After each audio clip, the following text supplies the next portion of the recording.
Assalamualaikum warahmatullahi wabarakatuh. Hari ini kita akan melanjutkan materi kita tentang mata kuliah manajemen SDM berbasis kompetensi. Saat ini kita akan mengkaji tentang bagaimana sistem manajemen kinerja, sistem pengelolaan kinerja, pengelolaan prestasi kerja. Prestasi kerja itu perlu dicapai, perlu.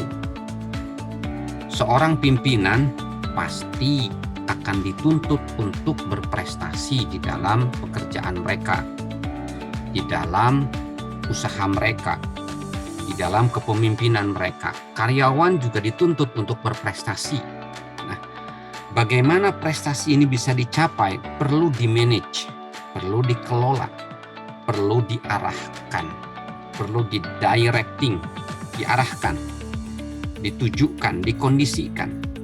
Nah, pengkondisian tersebut kita lakukan melalui seperangkat alat, melalui sebuah proses yang dinamakan proses manajemen. Nah, manajemen ini membentuk sebuah sistem. Jadi nanti ada beberapa elemen di dalam manajemen kinerja ini, di dalam manajemen atau di dalam pengelolaan prestasi kerja ini yang harus terkait satu sama lain, membentuk sebuah kesatuan yang utuh dan terpadu dan menuju kepada satu titik. Jadi sederhananya sistem manajemen kinerja itu adalah serangkaian unsur-unsur dalam penata kelolaan prestasi kerja yang tujuannya adalah untuk tercapainya sebuah prestasi kerja yang optimal dan maksimal dari semua elemen di dalam organisasi, semua anggota organisasi dan level atas sampai level bawah. Mari kita lihat penjelasannya. Oke. Sistem manajemen kinerja adalah suatu proses untuk menciptakan sebuah pemahaman bersama tentang apa yang hendak dicapai oleh organisasi, perusahaan, unit kerja, atasan, dan bawahan. Poin pertama. Jadi, sebuah proses untuk menciptakan sebuah understanding, pemahaman. Paham itu artinya kan di atas hafal, paham. Kalau paham itu ketika orang kemudian oh iya, oh begitu ya, itu adalah ungkapan orang-orang yang paham. Jadi proses menciptakan sebuah kepahaman bersama dari semua elemen dalam organisasi, dari mulai karyawan operator sampai pucuk pimpinan, bahkan sampai komisaris tentang apa yang hendak dicapai oleh organisasi. Jadi pemahamannya tuh utuh, benar-benar semuanya tuh ngerti gitu. Ada pemahamannya yang mungkin hanya separuh-separuh, mungkin atau pemahamannya hanya 50%. Ini pemahaman yang utuh. Apa yang hendak dicapai oleh organisasi, oleh perusahaan, oleh unit kerja, atasan dan bawahan. Jadi semuanya itu ngerti gitu. Yang dicapai oleh organisasi itu kan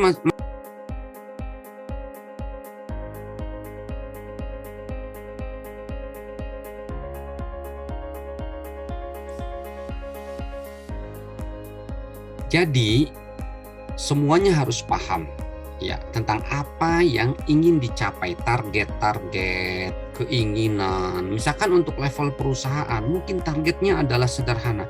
Perusahaannya yang misalnya di sini ada perusahaannya W atau siapa saja, target tahun depan tuh pengen keuntungan bersih 100 juta, maka itu harus dipahami oleh semuanya. Itu adalah target dari organisasi perusahaan, target dari organisasi, target dari perusahaan.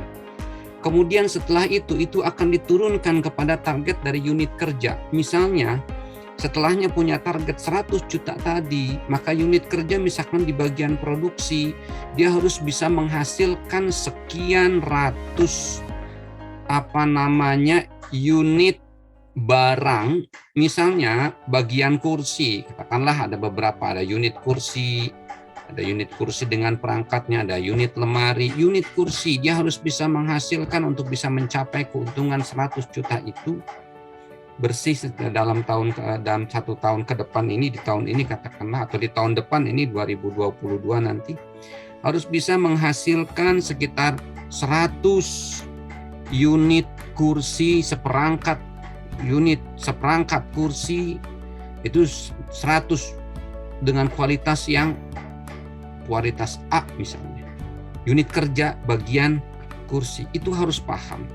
Kemudian atasan dan bawahan juga ada target-target yang sudah ditetapkan. Misalnya atasan kepala bagian operasional atau kepala bagian produksi, tugasnya adalah untuk melakukan penghematan anggaran, penghematan penggunaan biaya, uang, budget untuk menghasilkan barang, tetapi kualitas barang tidak berubah. Itu misalnya ditetapkan kepada atasan yang ada di perusahaan, seperti itu. Kemudian bawahan misalnya dituntut untuk rata-rata per bawahan, setelahnya menghitung produktivitas bawahan, maka harus dalam 1 hari setiap bawahan bisa menghasilkan, setiap 1 orang karyawan bisa menghasilkan satu misalkan satu orang tuh dalam 2 hari bisa menghasilkan seperangkat kursi, seperti itu. Katakanlah seperti itu. Semua target-target itu harus bisa dipahami oleh semuanya. Semuanya harus ngeh, dan selalu di dalam pikirannya itu teringat bahwa target saya, apa yang harus saya lakukan adalah ini seperti itu. Yang pertama, pemahaman bersama. Yang kedua, bagaimana cara mencapai tujuan dan sasaran yang telah ditetapkan dan disepakati. Nah, artinya untuk mencapai sasaran tadi yang telah ditetapkan tadi, keuntungan 100 juta, di unit kerja harus bisa menghasilkan 100 kursi, atasan harus bisa melakukan penghematan, bawahan harus bisa menghasilkan 1 unit kursi dalam 2 hari misalnya. Nah, pemahaman tersebut harus jadi bagaimana pencapaian target-target tersebut itu harus diciptakan pemahaman secara bersama. Bagaimana cara mencapai tujuan dan sasaran tadi ditetapkan tersebut. Jadi misalnya untuk unit kerja untuk bisa mencapai 100 kursi dalam 100 unit kursi dalam 1 bulan, maka apa yang perlu dilakukan? Yang perlu dilakukan misalnya adalah dengan mengoptimalkan jam kerja dari karyawan.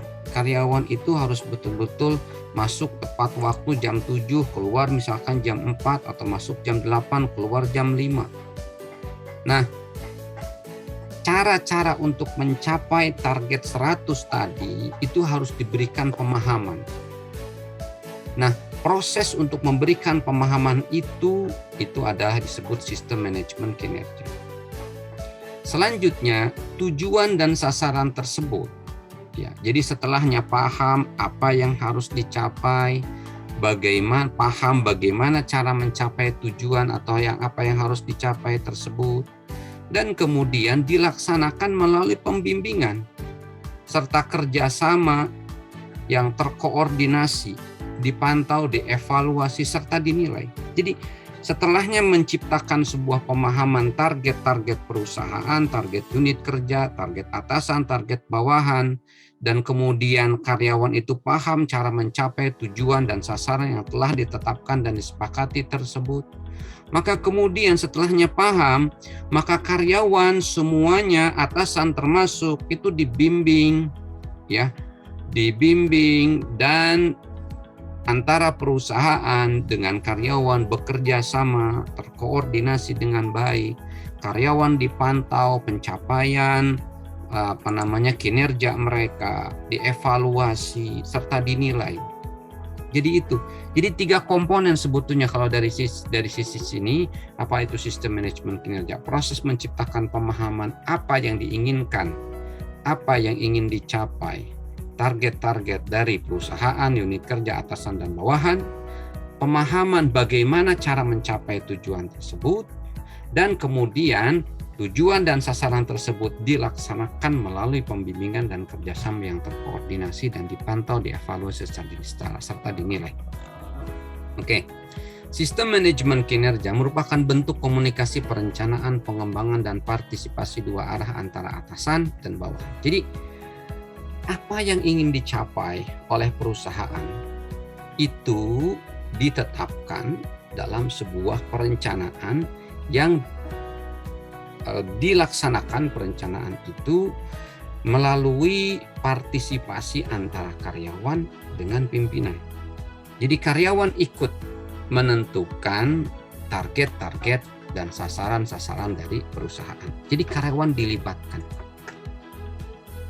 Manfaat dari sistem manajemen kinerja, pertama, meyakinkan bahwa target dan proses kerja yang diharapkan dapat tercapai. Jadi untuk membuat kita tuh yakin, perusahaan itu yakin bahwa target dan proses kerja itu bisa dicapai dengan adanya sistem manajemen kinerja. Kenapa? Karena penetapan target dan proses kerja itu disepakati antara perusahaan dengan karyawan, antara pimpinan dengan karyawan. Itu yang pertama. Yang kedua, tidak adanya tumpang tindih pekerjaan atau sebaliknya ada pekerjaan yang tidak tertangani. Karena dirumuskan secara bersama-sama apa yang harus dilakukan oleh perusahaan, apa yang harus dikerjakan, atau apa yang harus ditambah, apa sumber daya yang harus ditingkatkan oleh perusahaan, maka bisa jadi tidak terjadi tumpang tindih. Karena misalkan begini, ketika penetapan sebuah tujuan oleh perusahaan meminta saran masukan dari karyawan. Karyawan memberi masukan, Pak, sepertinya perlu ada penambahan karyawan untuk bidang ini, supaya bidang ini tertangani dengan baik, begitu. Nah, kemudian perusahaan menjalankan saran karyawan tersebut dan dilaksanakan sehingga pekerjaan itu menjadi tertata dengan baik. Oke. Berikutnya, sebagai alat menerima dan memberikan umpan balik sehingga karyawan dapat mengetahui kinerjanya di perusahaan dan terciptanya komunikasi yang efektif. Jadi begini, di dalam sistem manajemen kinerja tadi dikatakan, jadi pencapaian sebuah proses pencapaian target, sasaran dari perusahaan, dari unit kerja, atasan dan bawahan itu dievaluasi. Itu akan dinilai. Oke. Dan nilai itu berarti memberikan umpan balik kepada karyawan untuk karyawan mengetahui sejauh mana kinerjanya. Sehingga akan muncul komunikasi yang efektif, komunikasi antara perusahaan dengan karyawan. Sebagai alat pengembangan individu dan perusahaan. Sistem manajemen kinerja itu alat pengembangan individu dan perusahaan. Kenapa? Karena karyawan itu dibina. Karyawan itu diarahkan, karyawan itu dikontrol, dievaluasi. Maka tentu akan menjadi sebuah alat untuk mengembangkan individu. Jadi sistem manajemen kinerja ini justru positif sekali bagi individu-individu karyawan di dalam perusahaan. Dia akan terus berkembang. Ketika dia dikatakan kurang mampu, kurang kredibel di dalam melakukan pekerjaannya, maka kemudian perlu untuk diberikan pelatihan. Maka pelatihan akan meningkatkan kemampuan keterampilan karyawan. Sistem manajemen kinerja itu, struktur dari sistem manajemen kinerja itu berawal pokoknya sekali itu dari visi, misi, dan strategi. Visi itu impian. Misalkan perusahaan kalian ini yang ada di sini punya visi ingin menjadi perusahaan eksportir yang handal dan unggul, yang diminati oleh, katakanlah punya target untuk ekspor ke negara Eropa, misalkan 10 negara Eropa, itu visinya, impiannya seperti itu. Misinya apa? Misalkan misinya menyajikan atau menghadirkan produk-produk dalam bidang furniture yang berkualitas, yang melahirkan kepuasan pelanggan yang tinggi, yang menjawab kebutuhan pelanggan, itu misinya diantaranya. Strateginya adalah dengan inovasi, senantiasa menciptakan produk-produk baru, produk-produk yang handal, produk-produk yang menjawab kebutuhan daripada masyarakat. Itu misalkan strateginya. Maka kemudian strategi itu kemudian dijabarkan di dalam ini. Strategi itu kemudian dijabarkan di dalam RJP, rencana jangka panjang. Rencana jangka panjang itu mungkin dalam jangka waktu 4-5 tahun. Rencana itu kan kita menetapkan tujuan dan memutuskan bagaimana mencapai tujuan tersebut. Itu namanya perencanaan. Nah, sekarang rencana, ada perencanaan, ada rencana. Kalau perencanaan itu tadi, Anda menetapkan tujuan dan memutuskan bagaimana mencapai tujuan tersebut. Kalau rencana itu adalah Anda semuanya itu menjadikan tujuan dan bagaimana mencapainya itu di dalam sebuah dokumen tertulis, itu namanya rencana. Maka ini disebut rencana jangka panjang. Cantumkanlah misalnya dalam 4 tahun, 5 tahun perusahaan Anda ini pengen seperti apa. Tahun pertama punya keinginan untuk seperti ini. Tahun pertama ingin, misalkan dalam 5 tahun ke depan, tahun pertama ingin menggapai pasar ASEAN terlebih dahulu. Misalkan 50% pasar ASEAN. Tahun kedua misalnya 100% pasar ASEAN. Tahun ketiga 50% pasar Asia. Kemudian tahun keempat adalah 100%, 50% pasar Eropa. Misalkan 5 negara di Eropa, tahun kelima, tahun terakhir adalah untuk mencapai 10 negara di Eropa. Seperti itu misalnya dalam rencana jangka panjang. Kemudian dicantumkan dalam rencana jangka panjang itu target-target yang ingin dicapai, sasaran yang ingin dicapai dalam setiap tahunnya. Dalam setiap tahun ingin keuntungannya sekian, itu ada di dalam rencana jangka panjang. Dalam 1 tahun, tahun pertama, tahun kedua, tahun ketiga, tahun keempat. Kemudian ada rencana kerja anggaran, nanti ditetapkan dalam 1 tahun. Katakanlah direncanakan dari mulai 2022, kita rencanakan bahwa modal yang kita keluarkan untuk karyawan, untuk bahan baku, untuk pajak, untuk segala macam itu adalah sekian. Itu di dalam rencana kerja anggaran.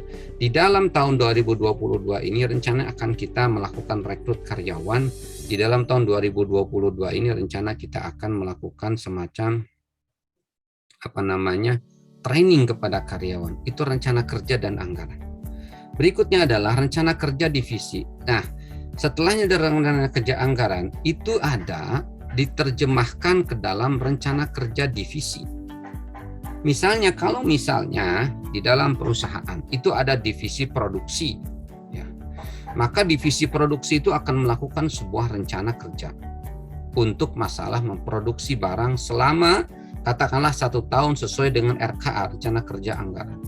Nah, dari rencana kerja divisi diturunkan lagi kepada sasaran unit kerja. Unit kerja itu misalnya di dalam kerja divisi itu ada unit kerja bagian maintenance mesin. Ya, ada unit kerja bagian produksinya itu sendiri. Pengolahan bahan baku menjadi bahan jadi, barang baku menjadi barang jadi, seperti itu sasaran. Nah, unit kerja ini misalnya punya sasaran misalnya di dalam 1 tahun ini adalah untuk misalnya sasaran unit kerja bagian maintenance mesin, melakukan peremajaan mesin, melakukan pemeliharaan mesin sehingga mesin selalu optimal. Yang akan dilakukan misalkan dalam setiap minggu akan dilakukan kegiatan pemeliharaan mesin dengan bentuk ini. Seperti itu sasaran unit kerja. Kemudian di bawahnya ada sasaran kerja tim dan individu. Nah, di dalam unit kerja itu ada tim lagi, tim-tim kecil. Misalnya kalau untuk mesin bagian A, sasaran kerja timnya harus melakukan ini.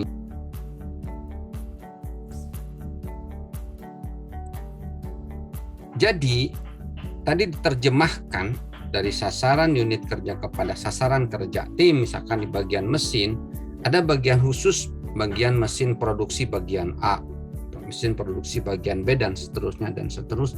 Dan kemudian ada sasaran individu, apa yang harus dilakukan oleh individu di dalam setiap hari mereka bekerja. Nah, Visi misi strategi RJP RKA rencana kerja divisi itu didiskusikan antara pimpinan dan bawahan. Jadi masing-masing dari bawah memberikan saran masukan kepada line manager. Line manager itu berarti manajer yang paling bawah, supervisor. Jadi yang langsung berhadapan dengan tenaga kerja operasional. Seperti itu. Itu dari sana naik ke atas sampai kemudian dalam penetapan RJP dan RKA. Seperti itu. Selanjutnya, tahapan sistem manajemen kinerja adalah pertama perencanaan kinerja. Perencanaan kinerja ini termasuk di dalamnya untuk menetapkan apa-apa yang ingin dicapai. Kemudian pembimbingan setelah ditetapkan berdasarkan kesepakatan ini, maka dilakukan pembimbingan. Model pembimbingannya pun adalah dilakukan dengan kesepakatan bersama. Kemudian dari pembimbingan akan dilakukan penilaian kinerja untuk menilai apakah prestasi kerja yang ditetapkan sudah tercapai atau tidak oleh karyawan. Dan kemudian kembali lagi kepada perencanaan kinerja. Secara gamblangnya, tahap pertama dalam SMK atau sistem manajemen kinerja itu dimulai dengan perencanaan kinerja untuk menentukan sasaran kinerja melalui diskusi atasan dengan bawahan. Jadi dilakukan secara partisipatoris antara top down dan bottom up. Ya, partisipatif, top down dan bottom up. Jadi dari atas berikan masukan, saran, dari bawah memberikan masukan dan saran.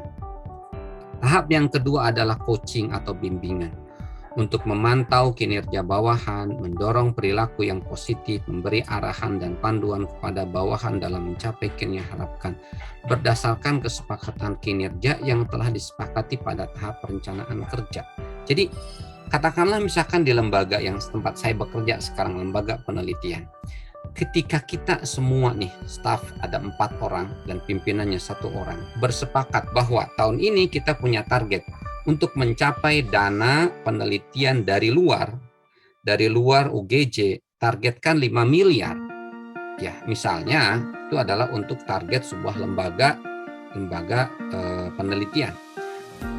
Kemudian diturunkan kepada unit kerja. Di antaranya saya sebagai kepala bidang penelitian dan pengembangan yang bertanggung jawab masalah penelitian.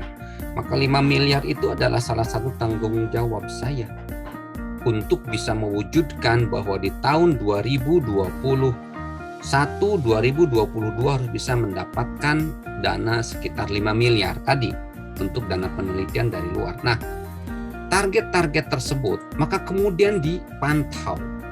Kemudian oleh atasan, oleh pimpinan lembaga penelitian, berarti kepala lembaga penelitian itu harus memberi arahan dan panduan kepada saya diantaranya dan kepada bawahan saya untuk bisa mencapai target 5 miliar tersebut. Dan 5 miliar itu kan disepakati bersama antara saya dengan atasan, antara saya juga dengan bawahan saya. Itulah yang bentuk coaching dan bimbingan. Yang repotnya adalah seringkali di dalam perusahaan atau di dalam lembaga atau organisasi, pimpinan itu kurang memberikan coach, kurang memberikan pelatihan, kurang memberikan bimbingan. Itu yang terjadi. Dan bahkan justru cuek dengan apa yang sudah disepakati oleh mereka dan disepakati juga oleh bawahan mereka. Jadi cuek aja gitu. Ya sekedap tercapai syukur, enggak ya wisben kalau bahasa Jawanya, karep gitu. Seperti itu suka terjadi. Itu akan sangat merusak sistem manajemen kinerja. Akan sangat merusak sistem manajemen kinerja ketika tidak ada coaching dan bimbingan dari pimpinan kepada bawahan. Tahap akhir adalah review atau evaluasi dan penilaian kinerja. Atasan dan bawahan secara objektif menetapkan nilai kinerja berdasarkan pencapaian bawahan sesuai dengan kesepakatan kerja yang disepakati. Nah, misalkan di akhir tahun 2020, di pertengahan tahun 2022 akan dinilai itu. Saya akan dinilai tercapai enggak 5 miliar tadi? Tercapai tidak? Dan ketika misalkan tercapai berarti saya berprestasi, saya layak untuk mendapatkan semacam bonus atau insentif karena saya bisa menghasilkan dana 5 miliar penelitian dari luar UGJ masuk ke UGJ. Maka saya layak untuk mendapatkan semacam insentif seperti itu. Contohnya. Nah, pemilihan indikator kinerja, pemilihan ciri-ciri kinerja, ya. Banyak tolak ukur atau indikator yang ditawarkan untuk digunakan untuk mengukur kinerja individu. Indikator itu sebaiknya tidak terlalu banyak, pilih 2 sampai dengan 7 saja sehingga lebih mudah dikelola. Nah, contoh misalkan saya tadi ya, indikator kinerja saya sebagai kepala bidang penelitian di lembaga penelitian UGJ, di antaranya tadi bisa mencapai 5 miliar dana penelitian dari luar untuk masuk ke UGJ. Yang kedua misalnya, indikator keberhasilan saya, indikator kinerja saya. Yang kedua, dari internal UGJ bisa mendapatkan dana 1 miliar dari rektorat yang harus saya perjuangkan. 2. Yang ketiga, harus ada sekian puluh proposal dari peneliti di UGJ yang bisa didanai oleh lembaga, oleh UGJ sendiri, didanai oleh dana dari UGJ. 3. Harus ada sekian proposal yang berhasil didanai oleh lembaga dari luar UGJ. 4. Itu sudah ada 4 tuh indikator kinerja. Ada 4. Dan katanya jangan banyak-banyak, antara 2 sampai 7 supaya bisa dikelola. Setelah indikator sasaran kerja dipilih dan disepakati, langkah selanjutnya adalah menetapkan target pencapaian dari masing-masing indikator tersebut. Indikator tadi, ya, saya ulangi lagi, indikator saya adalah pertama bisa menghasilkan anggaran dari luar UGJ, yang pertama bisa menghasilkan anggaran dari UGJ sendiri, yang ketiga bisa mendorong para dosen untuk mengupload proposal, yang keempat misalnya yang kemudian untuk didanai secara internal, kemudian yang keempat misalnya bisa mengajukan proposal yang bisa didanai secara eksternal. Itu indikator. Nah, dari indikator itu target pencapaian tadi nilainya, ini nilainya. Misalkan dana dari luar berapa jumlahnya, 5 miliar, dana dari dalam berapa, 1 miliar, itu adalah target pencapaian. Di antaranya seperti itu. Berikutnya adalah penetapan target merupakan proses negosiasi antara atasan dengan bawahan. Jadi saya misalkan tawar-menawar, oh saya mah maunya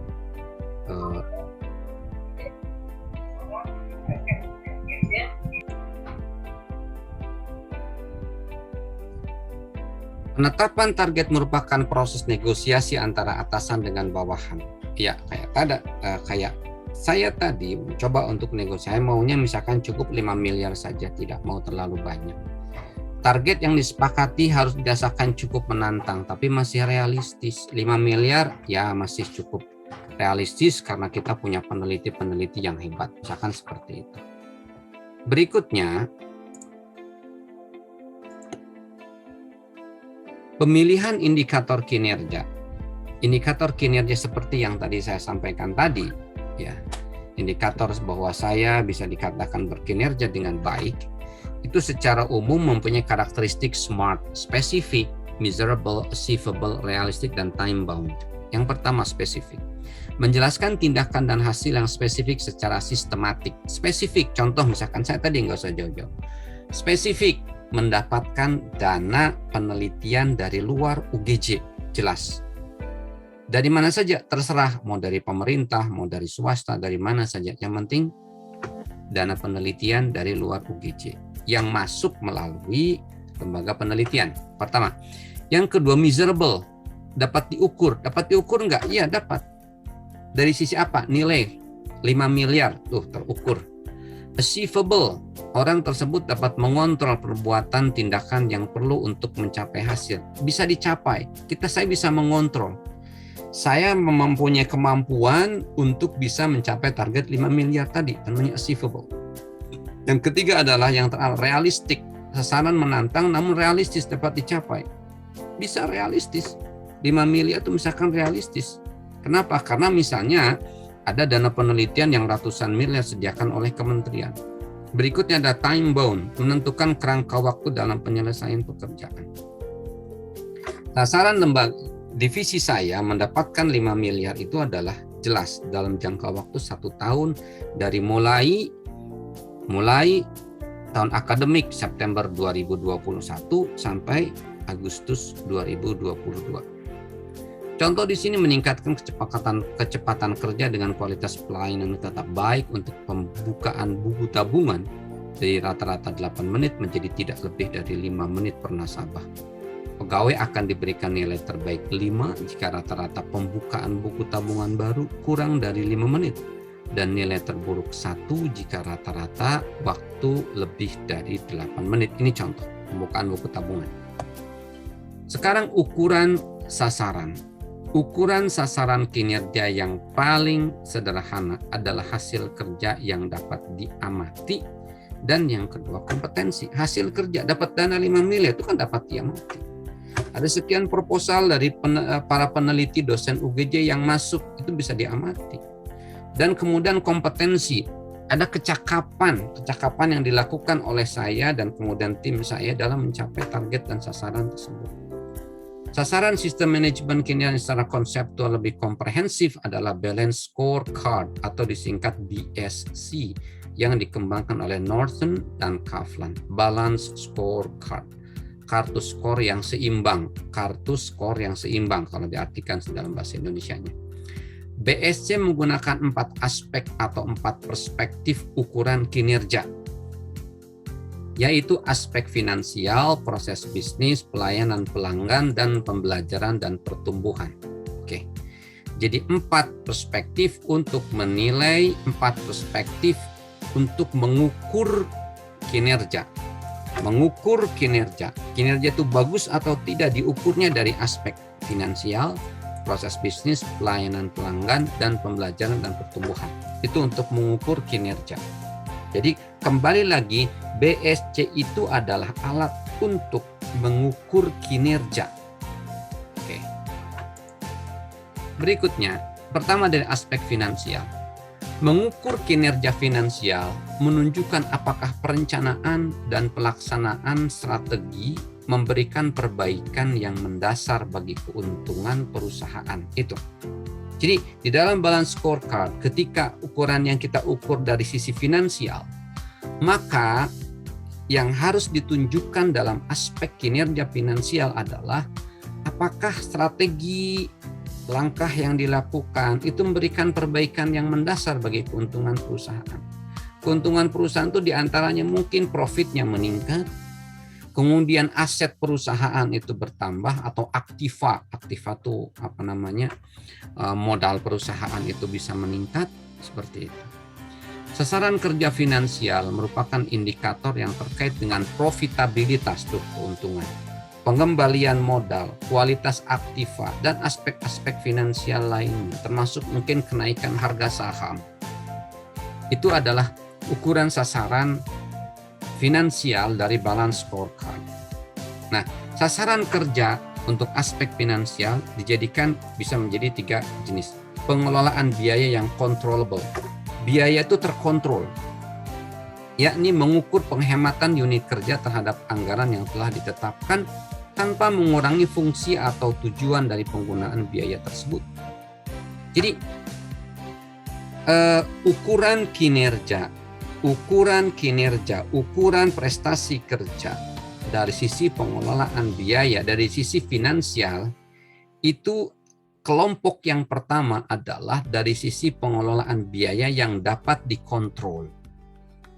Jadi harus dihemat, efisiensi. Tapi meskipun hemat pengeluaran biaya dari sebuah unit kerja atau dari sebuah divisi, tapi produk itu tidak berkurang fungsi dan tujuannya. Produk tetap bisa ditingkatkan, yang paling bagus, biaya bisa ditekan, tapi kualitas bisa ditingkatkan. Nah, bagaimana caranya? Itu harus kecerdasan dari orang-orang yang ada pada divisi tersebut. Indikator ini diisi oleh jabatan-jabatan yang merupakan cost center atau pusat dari biaya, dari tingkat kepala divisi atau manajer utama, pimpinan cabang, manajer, asisten manajer yang memegang atau mengelola anggaran. Ini yang harus berpikir bagaimana bisa mengkontrol pengelolaan biaya. Berikutnya adalah peningkatan pendapatan. Pendapatan yang dimaksud adalah pemasukan bagi perusahaan dalam bentuk uang. indikator ini digunakan oleh unit kerja yang menjadi profit center. Kayak saya misalkan peningkatan pendapatan dari lembaga UGJ, dari riset dari luar. Maka saya berperan di sini untuk bagaimana secara ukuran finansial keberhasilan saya adalah ketika saya bisa menghasilkan dana dari luar, dana penelitian untuk para peneliti UGJ. Dan berikutnya adalah peningkatan nilai aset dan utilisasi. Upaya meningkatkan utilisasi aset tetap dapat memberikan peningkatan pendapatan dan keuntungan atau penurunan biaya. Peningkatan nilai aset, bertambah asetnya, aset yang bergerak ataupun yang tidak bergerak. Misalkan sahamnya bertambah, ataupun misalkan nilai sahamnya itu bertambah. Itu adalah salah satu ukuran dari indikator kinerja finansial. Jadi 3 ya, ingat-ingat, siapa tahu nanti keluar di dalam UTS. Pengelolaan biaya yang controllable, peningkatan pendapatan, dan peningkatan nilai aset dan utilisasi. Nah, yang kedua dalam balance scorecard itu adalah proses bisnis internal. Jadi mengukur kesuksesan kinerja dari perusahaan ataupun kinerja individu dilihat dari proses bisnis di internal perusahaan. Jadi sasaran kerja proses bisnis internal ini fokus perhatiannya pada kinerja kunci dari proses kerja internal. Kinerja kunci dari proses kerja internal. Sasaran ini menjaga adanya proses bisnis yang memungkinkan perusahaan meningkatkan atau setidaknya menjaga efisiensi dan produktivitas proses operasi dengan memanfaatkan teknologi terbaik dan cara-cara yang paling tepat. Jadi proses bisnis internal ini terkait dengan bagaimana proses di dalam perusahaan, di mana perusahaan itu mencoba untuk meningkatkan atau paling tidak menjaga efisiensi, penghematan penggunaan sumber daya, menjaga efisiensi atau paling tidak meningkatkan efisiensi. Jadi lebih murah lagi cost untuk menghasilkan sebuah produk, tetapi produktivitasnya terus bisa ditingkatkan. Caranya bagaimana? Bisa jadi orang-orang di dalam bagian produksi, bagian internal proses bisnis itu berpikir memanfaatkan teknologi yang terbaik dan cara-cara yang paling tepat, cara-cara yang lebih cepat, akurat, jalan tol, jalan bypass, begitu bisa menghasilkan produk-produk yang lebih cepat, tepat, tapi murah, dan karyawan produktif untuk menghasilkannya. Itu namanya proses bisnis internal. Jadi kata kuncinya adalah efisiensi, meningkatkan atau setidaknya menjaga efisiensi dan produktivitas dengan teknologi dan cara yang paling tepat. Itu keywords-nya, kata-kata kuncinya. Berikutnya adalah pelayanan pelanggan. Sasaran kerja pelayanan pelanggan memfokuskan perhatian pada pemenuhan kebutuhan pelanggan dengan memperhatikan nilai tambah yang diperoleh pelanggan dengan memperhatikan aspek QCDM, Quality, Cost Delivery, and Moral. Jadi di dalam balance scorecard yang ketiga, setelah yang pertama itu adalah terkait dengan finansial, yang kedua adalah proses bisnis internal, yang ketiga adalah pelayanan pelanggan. Nah, pelayanan pelanggan menjadi ukuran keberhasilan sebuah proses bisnis atau sebuah proses manajemen kinerja itu adalah dengan diantaranya melakukan peningkatan kualitas. Pelayanan pelanggan itu harus ditingkatkan kualitasnya. Ya. Pemenuhan kebutuhan pelanggan, memperhatikan nilai tambah. Dengan perhatikan kualitas layanan, biaya dalam pelayanan, penyampaian pelayanan, dan moral atau akhlak atau perilaku ketika memberikan pelayanan. Jadi itu, kualitas pelayanannya harus bagus. Ya, kualitasnya harus bagus. Ya, berarti kalau misalkan memberikan informasi ketika ada pelanggan yang membutuhkan, diberikan informasi itu yang lengkap, yang bisa menjawab ketidaktahuan pelanggan. Biaya ketika menyampaikan informasi juga itu murah. Penyampaiannya dengan secara baik, dan moral itu artinya perilaku ketika menyampaikannya, akhlak itu dengan baik. Jadi 5 yang tepat tepat jumlahnya, tepat kualitasnya, tepat orangnya, tepat tempat, dan tepat cara prosedurnya. Itu diantaranya. 5 tepat, tepat jumlah, tepat kualitas, tepat orang, tepat tempat, dan tepat cara prosedur. Terakhir adalah, di dalam balance score adalah pembelajaran dan pertumbuhan. Perspektif pembelajaran peningkatan kompetensi bersumber dari faktor SDM, termasuk di dalamnya pelatihan dan transformasi budaya perusahaan yang berhubungan dengan perbaikan individu dan organisasi. Jadi gini, menurut balance scorecard bahwa indikator kinerja yang baik adalah ketika si perusahaan itu bisa memberikan sebuah proses pembelajaran dan pertumbuhan kepada karyawan. Jadi di dalam proses mencapai kinerja, di dalam proses mencapai target-target sasaran kinerja yang tadi saya misalkan bernilai 5 miliar dan sebagainya, itu ada peningkatan kompetensi, ada pelatihan yang bersumber dari faktor SDM. Ya, maka di dalamnya ada pelatihan dan juga perubahan budaya perusahaan. Jadi misalkan di lembaga penelitian harus dimunculkan budaya-budaya perusahaan yang lebih positif dan lebih baik, yang berhubungan dengan perbaikan individu dan organisasi. Budaya itu harus diciptakan untuk memperbaiki perilaku individu dan perilaku lembaganya. Oke. Yang kedua, perencanaan dan upaya implementasi teknologi atau metode baru atau pembaruan keterampilan karyawan diperlukan dalam rangka menjamin kemampuan dan kreativitas karyawan untuk mencapai tujuan dari perusahaan. Jadi di dalam indikator tadi setelahnya finansial, kemudian yang kedua adalah proses bisnis, yang ketiga adalah pelayanan pelanggan, yang keempat adalah pembelajaran dan pertumbuhan, aspek dalam balance scorecard ya. Oke, itu terkait juga dengan penerapan teknologi atau metode baru atau pembaharuan keterampilan karyawan.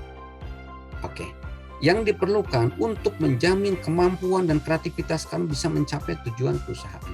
Contoh misalkan diciptakan budaya memanfaatkan waktu yang seefisien mungkin. Ya, jadi jangan sampai misalnya semua karyawan itu diciptakan budaya di dalam lembaga, katakanlah kayak saya misalkan kerja di Lemlit, maka pimpinan kemudian menciptakan sebuah budaya efisiensi waktu.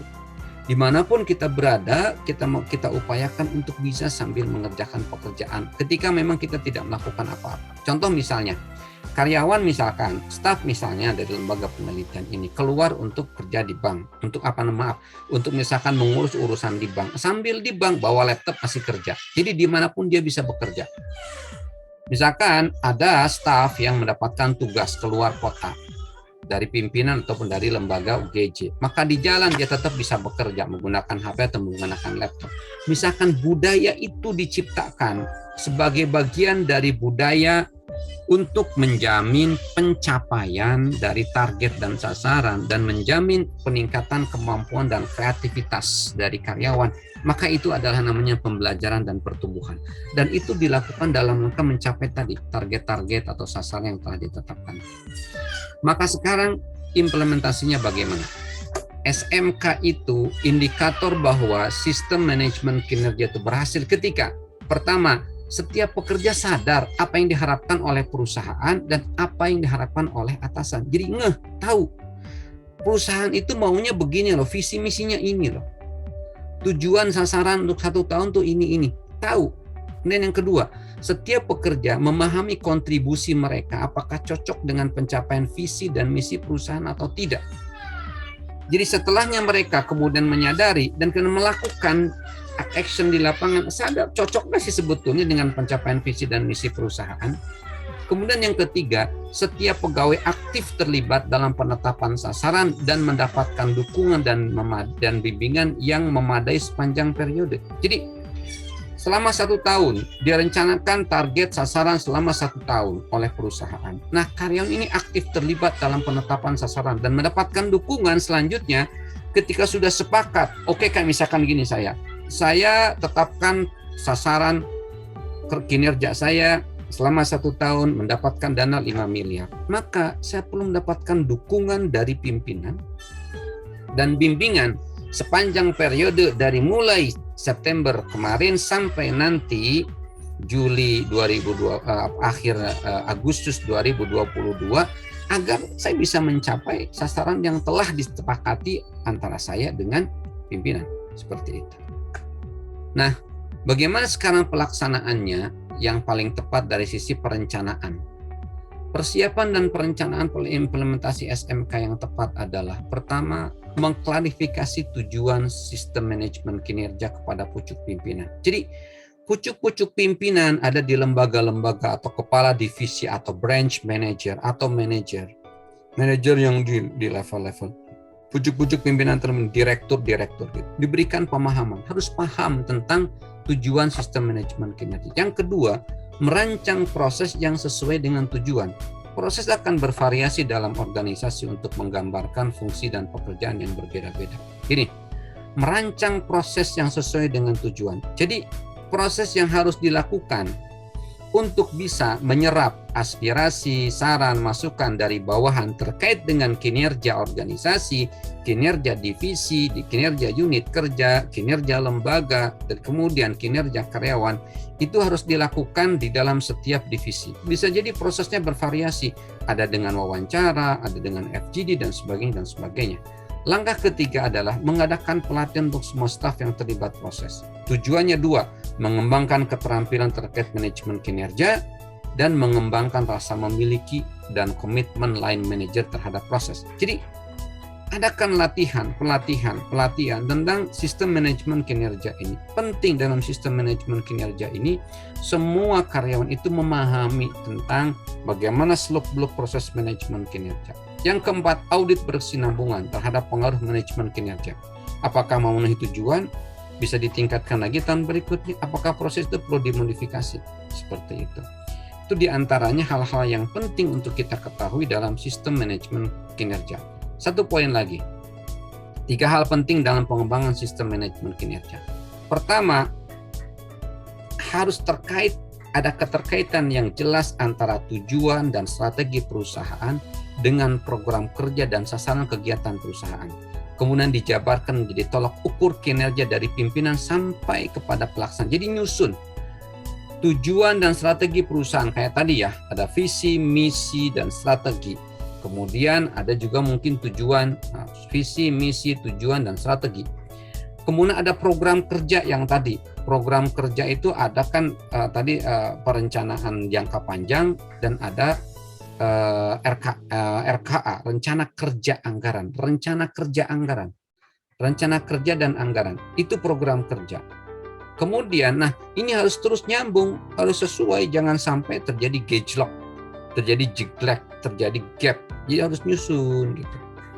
Kemudian mengubah persepsi bahwa SMK bukan pengganti formulir penilaian kinerja semata, tetapi menjadi sebuah sistem pengelolaan kerja.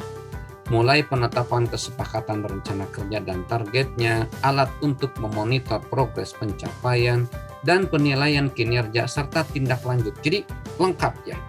Jadi SMK itu bukan pengganti formulir penilaian kinerja, dia adalah sistem pengelolaan kerja.